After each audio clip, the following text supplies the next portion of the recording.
My guest today is Jinx. And Jinx is the head of operations at the Pocket Network Foundation.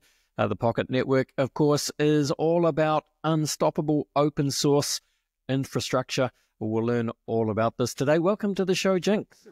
Thank you. It's great to be here. Great to have you here. Let's do what we do at the beginning of the show. It would be cool if you could please introduce yourself. I would love to hear just a little bit about your personal and professional backstory. What have you been doing in the lead up to becoming head of operations at Pocket Network? Yeah, I was a serial entrepreneur, went through the ups and downs of forming a business and having it completely die and forming another business and finally not failing. But in 2016 or 2017 or so, I met Michael O'Rourke for the first time, and he was talking about his vision of decentralized data and why RPCs in particular needed to have a decentralized Web3 approach to them. I became the first advisor to that organization, and then when they had their first blow up during the last bull run, I basically quit everything else and started to focus on this space full time. So I have been in the ecosystem actively since 2020. Fantastic. All right. Well, I think it would be useful, Jinx, to begin with, if you could just explain a little bit more about what Pocket Network is. And I know I was just sort of, doing some research and reading through some of your own writings. And I think you talked about how it's always a little bit difficult as a tech nerd that is deep in the infrastructure space to make infrastructure sexy again, if we can put it like that. But hey, it's, of course, a very valuable tool that the world desperately needs. Anyway, look, I'll leave it to you to begin to lay out what Pocket Network is all about, please. Sure. I mean, I think infra is one of those sort of boring things that everyone relies on, right? It's like phone lines. Everybody, needs the phone communication to happen, but no one really spends a lot of time thinking about the providers who actually string those lines or who run the cell towers, all the rest of that. But it's the foundation of global communications. Pocket is very much the same way. We provide decentralized RPC services for now, and then with our Shannon upgrade coming very, very shortly here, we'll support all forms of open data communication. But if you're in DeFi and you open your wallet or you go to make a transaction, there are RPC calls being made to open data sources. All blockchain essentially runs on open data. That's how you're able to interact with it. There are dedicated providers of open data, such as, Infura or QuickNode and other services like that. Pocket's niche is that we take a very Web3 approach to that by having a decentralized network around the world with a little over 12,000 nodes right now that makes your requests for open data unstoppable. Basically, nothing can get in the way of you getting that back. Yes, indeed. And I see on the front of your website, it says there's a few data points, over 10,000 nodes powering data access for various global AI, Web3 projects, blockchains, decentralized projects, you name it. Hundreds of developers actively contributing, building, and using Pocket Network. And I believe 1 trillion relays served to date across diverse protocols. That's a trillion. That's a lot, Jinx. Very, very close. We haven't hit the marker yet, but based on current usage, we're just a couple of months away from hitting that. We've been averaging around 285 billion relays a month at this point. It is the longest. We talk about the current version of Pocket, Morse, being the world's largest, longest open public beta of this concept. Pocket invented the decentralized RPC space. That nothing like that existed before then. So since 2020, we have been field testing this concept in every possible circumstance. So we're very much looking forward to passing that 1 trillion marker and celebrating that. And just for people that aren't deep into the infra weeds, just explain what that means. I guess like the request, what the relay to a protocol, what that means. Sure. Anytime you open your wallet and see a balance, a request has been made to that chain to show what's actually on that network. any type of blockchain activity involves sending a data request out and getting some data back. And that's what an RPC relay is. The relay is the round trip of that data. So when we talk about serving billions and billions of relays, we're talking about countless instances of DeFi transactions, wallet lookups, NFT minting, you name it. Anything that you can think of in the blockchain space is using an RPC relay of some sort. 100%. And for a blockchain to fulfill its promise of, unstoppable, decentralized, open protocols, well, that very much needs to be the case.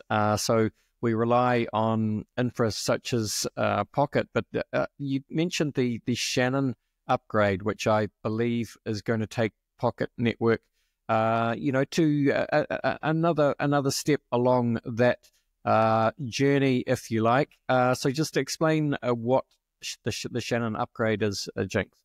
Sure. So blockchain has long had a UI problem. We talk about it being decentralized, and everyone knows that there are node networks that help make up for it. But the vast majority of blockchain products are accessed through a centralized interface, and that becomes a point of failure. And we've seen this countless times in the past. If when Infura went down in 2020, that became a breakdown, and every DEX and app that relied on that data stopped working. And we've seen similar things when government block lists have blocked certain applications. Tornado Cash was one of those. I think MetaMask was blocked in Venezuela for a day or two. But anytime there's an attack on an interface, that service no longer works. And blockchain is founded on this idea that decentralized services can stand up to that, stand up to outages, stand up to censorship, and stand up even in the face of unfair regulation. But when there are centralized interfaces to access these services, that promise really doesn't play out. The Shannon upgrade is the single largest upgrade in the history of the network. We invented decentralized RPC, and with the Shannon upgrade, we will be the first and only fully permissionless, both supply side and demand side service for all open data. And that means LLM and AI data. That means clinical research data. Any kind of data that can be served in an open or decentralized fashion will be supported by the network. And because it will be fully permissionless on both the supply and demand side, anyone can access that data from anywhere. Yeah, thank you, Jinx. And it's quite good context because I suppose it's a blog post that I think you wrote just prepping your community for the Shannon upgrade. And you talked about, and I think, Jinx, it's probably fair to say that you and I are probably of a similar vintage. Some of our listeners will be as well, so this will strike a chord with them. But you wrote that when you first started in the industry, the internet was all personal websites strung together in a loose networks like blog roles or blog communities, and other blogs would just list kind of friendly or similar or recommended blogs on that blog, and being added to a popular web ring or blog roll was the best way for other internet users to find it. And it just makes sense. Of course, since then, with the rise of these massive, as you call them, centralized walled gardens, everything from Google to Facebook to all social media platforms, it's just a whole different ball game. And as you kind of pointed out, that centralized, those centralized platforms mean that people can be they can be censored, or bits of access can just be switched off at a whim. So that's just a kind of good context as to why that decentralized, permissionless, open data network is vitally important, Jinx. Yeah, it's, the internet was invented around the concept of open data. The whole point was to be able to connect resources around the world that anyone could participate in and anyone could link to and share. But the convenience of these centralized platforms and the fact that they had centralized audiences made them very attractive to the kind of people who, build audiences, performers and content creators and all the rest of that. And slowly but surely, we moved away from that, which was fine, assuming that these platforms actually supported open communication and open content creation, but as we've seen countless times over the last couple of decades, they simply don't. They are private organizations. They have their own terms of service. They get to decide who gets seen and who doesn't. And it's not just in the rules of the platform. If the algorithm decides that you are not going to be seen, you can post all day long and you simply won't appear in front of anybody's eyeballs. And so there's a soft censorship that occurs along the way on these platforms that a lot of people just aren't even aware of. The promise of Web3 and truly decentralized open data is that there is no central algorithm that controls who gets to be seen and who doesn't. All people have the opportunity to create and publish and syndicate data around the world without having a third-party hand deciding if that data is good enough for them, or if they like that person, or if they agree with what that person has to say. And I really think that Web3 fulfills the promise of what the internet was supposed to be in returning sort of a democratic control to it, because it's a user-owned network. Yeah, very much so. Very well said, Jinx. Love to use, maybe a couple of kind of real-world case studies or examples, if you like. One that is particularly relevant at the moment, of course, is AI and increasingly AI agents. So maybe just, think about describing the world in which AI agents live and how that is, fundamentally dependent on uninterrupted data infrastructure. It's interesting watching the rise of what they're calling the agentic marketplace now, right? Because there has been automation. I mean, heck, there's been bot trading in crypto for as long as there's been crypto, and there's been bot trading in the traditional markets before that. There was always some level of automation that was occurring. But with the types of autonomous agents that are being built now that are very smart and that are using these decentralized AI systems like DeepSeek and Llama 2, for instance, what you can accomplish with them is so much more complex. But because they're being asked to do complex things and trusted to do complex things, their ability to operate becomes more critical to the end user who's controlling them. And one of the things that can shut down one of those autonomous agents faster than anything else is just not having the data that it needs to move. When these autonomous agents are operating 24/7, they need data streams that are also operating 24/7. They can't afford any downtime. 4 or 5 nines isn't good enough. They need to have 100% uptime all the time. And we've already seen a couple of instances recently where people who set up trading bots to be able to open and close positions within certain market conditions will have network congestion or RPC congestion on those networks prevent that bot from having the data that it needs to operate at the moment that it needs to operate. And that's literally when they are most important. So there's this conflict that occurs that, when the network is suddenly flooded with activity, when your bot needs to respond to that, is also when it's harder for it to get data through that network. And I think anyone who's been through, say a very popular NFT mint or something has probably seen the same thing. You're trying to be first in the door. The network is absolutely slammed. Gas prices are through the roof, and you start seeing RPC fails. With autonomous agents, those kinds of failures can cause catastrophic outcomes, including not being able to close your position, getting completely liquidated, getting wiped out, simply because you don't have the data in the moment to execute, and the you being the agent. So the more we start to see autonomous agents out there that are programmed with a set of rules that are intended to be able to make these sort of real-time decisions, the greater the need for absolutely unstoppable data 24/7 becomes.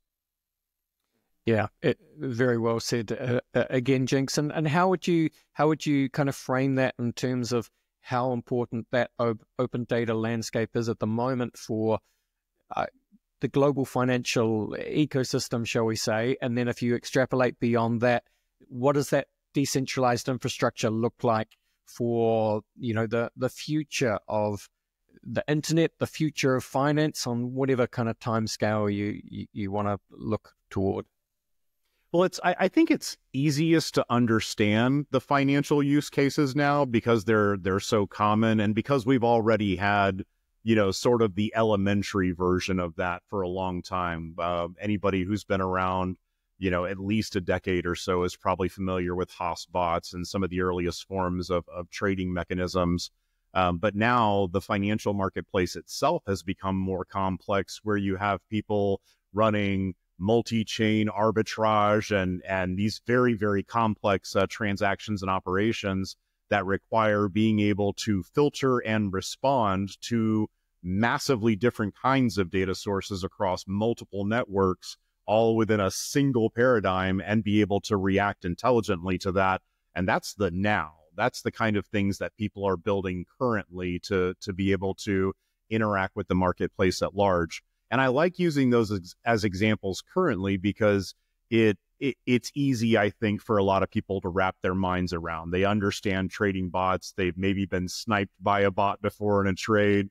They've certainly seen liquidity pools get chewed up by bots. There's a strong understanding of bot activity in the current marketplace. But moving well beyond just the financial ecosystem, one of the things that I think really speaks to the need and the long-term potential of this is if we look at clinical research as an example of data that should be open that currently isn't. A lot of the science that's done around the world from a research fashion ends up being only published in closed journals. And these journals are incredibly expensive to subscribe to. Frequently, the organizations that are publishing the research may have restrictions within the organization. They may be being compensated by that organization. And it really creates a walled garden of information about things about our existence, about our reality that we should have access to, that most people are just ignorant of. And if we create a world where information creators, scientists, teachers, writers are incentivized to share their data directly with anyone around the world who wants access to that, instead of it being locked inside this walled garden behind extraordinarily expensive access fees, we really open up our ability to collaborate as a species far beyond what we have right now. And that again goes back to, I think, some of the ideas that Tim Berners-Lee had when he originally created the World Wide Web, was this idea of a scientist in the North Pole and a scientist in the South Pole being able to collaborate in real time. We actually have the ability to fulfill that vision, and the leaps that we could make as a species if we were all well collaborated on that are just mind-boggling. Yeah, so what you're kind of hinting at there, Jinx, or another way of framing that is, I guess it's quite similar to the original Cypherpunk manifesto as well. And the kind of the modern lingo, you simply say that is the free speech tech stack, right, Jinx?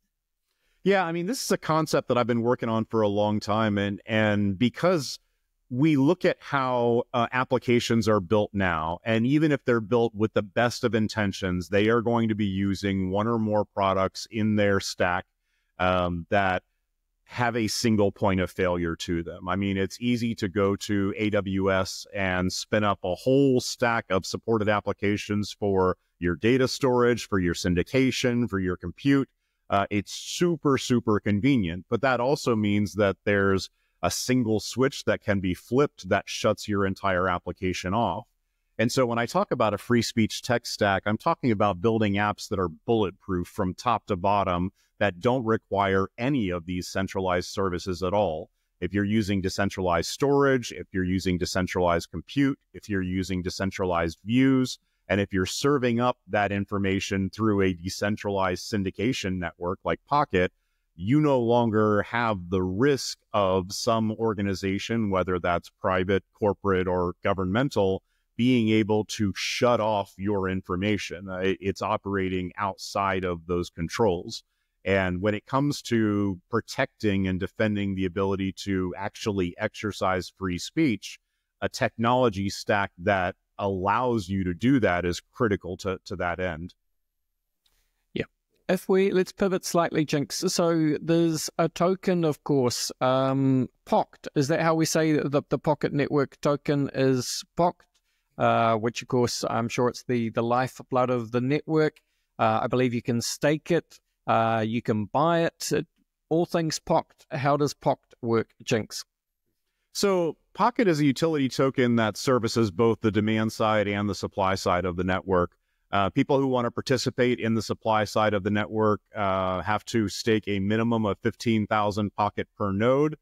We actually have a stake-weighted mechanism that allows you to stake up to 60,000 per service node. And then we are a Cosmos ecosystem product, so the typical validator approach is also there. And our current validation setup is the top 1,000 nodes on the network by stake. So all of those are a function of how much is staked in the network. I think my validators are running close to 200,000 Pocket apiece staked.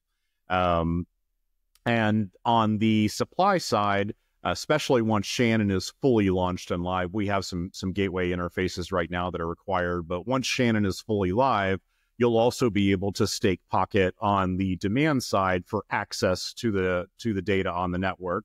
And then as you are requesting data through the network, a portion of your Pocket is burnt with each transaction, and you will top it up over time to maintain your throughput there.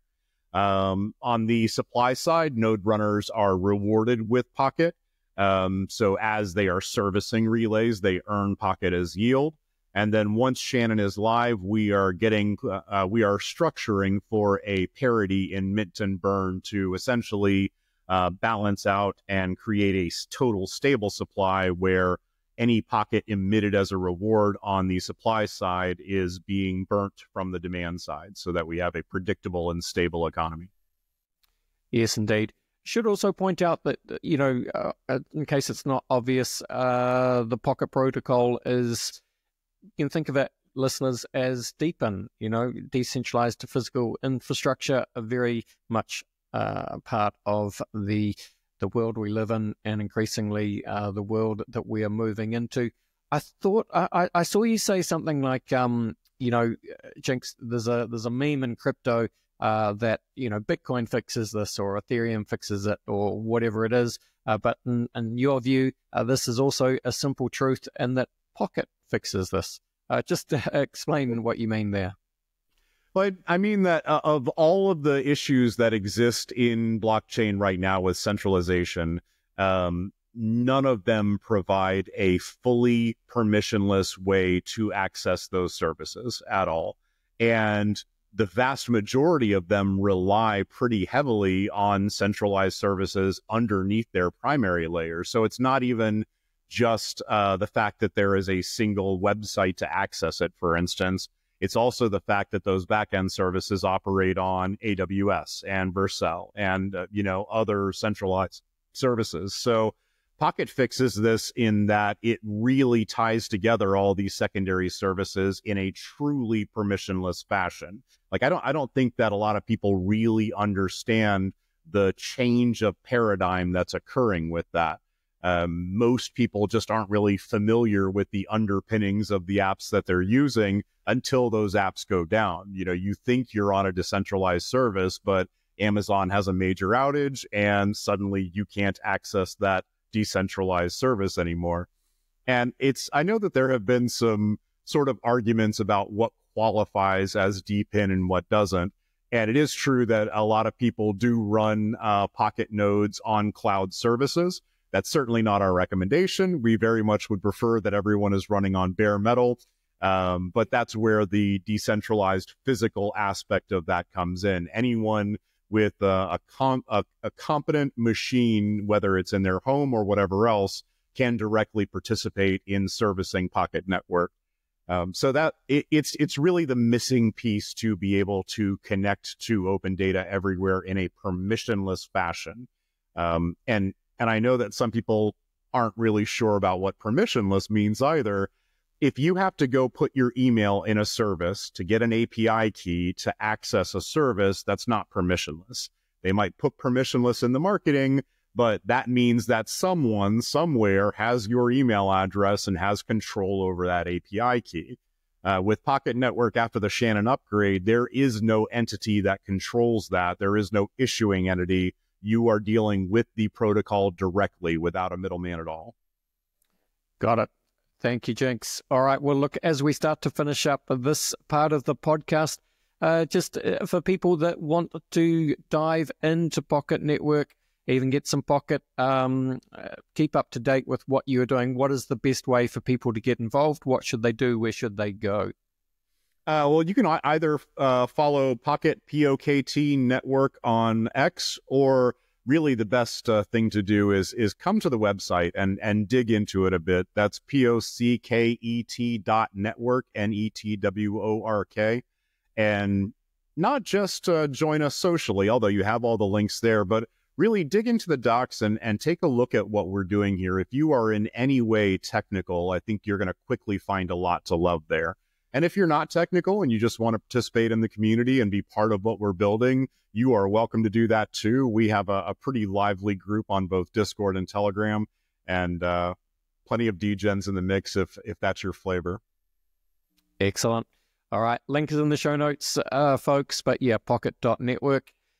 Jinx, it is time to finish up the podcast, and we do that by running you through the very famous Crypto Conversation hot take round. Are you up for it? I'm up for it. Great to hear, Jinx. I'm just going to run some questions at you. I just want you to give me your honest hot take style answers, if you like. Quick, kind of rapid fire, but no right or wrong way to do it. Question 1 for you, Jinx, is where would you say that you sit on the Bitcoin maximalist to multi-chain opportunist spectrum? Oh, I'm pretty hardcore on multi-chain opportunist. I think they really serve very different functions. Everyone should hold some Bitcoin 100%, but multi-chain is where the building is occurring, and I'm a huge fan of that. Understand. All right. Well, what would you say, Jinx, is your firmest conviction crypto opinion? Ooh, that nation states should disappear and dissolve over time. That a global blockchain syndicate is probably the right approach for humanity. I like it. Bold. That's bold, Jinx.